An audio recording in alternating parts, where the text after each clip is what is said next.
Police forces is continuing to surge following the shooting of NSARS protesters. BBC reporter Meyani Jones is on the ground in Lagos, Nigeria, with a first-hand look at the destruction left behind and how President Buhari is responding.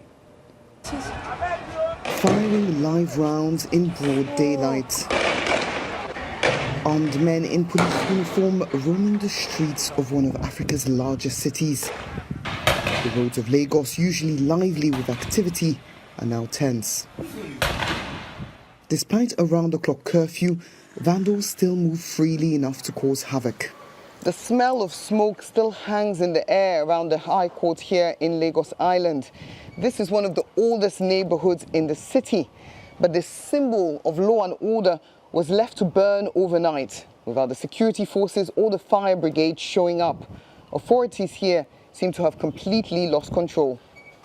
It's not clear who burned down this 70-year-old building, but eyewitnesses say it wasn't protesters. They are not protesters. And you also mentioned that they were wearing some of the judges' wigs. Yeah, they got all these lawyer wigs on it, they just put it. This footage of people looting a supermarket was taken earlier today. The authorities have blamed protesters for much of the violence of the last few days. Tonight, in a television address, President Buhari warned them to stop.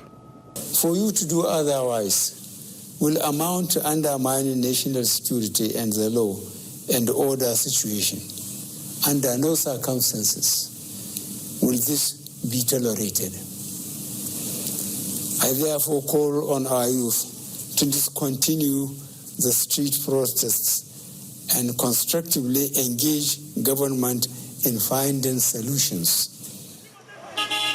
But the president's words will do little to satisfy the demands of a generation that has grown desperate for change. Youth unemployment is rising, and coronavirus is only making things worse. It's a dangerous cocktail. Meyani Jones, BBC News, Lagos.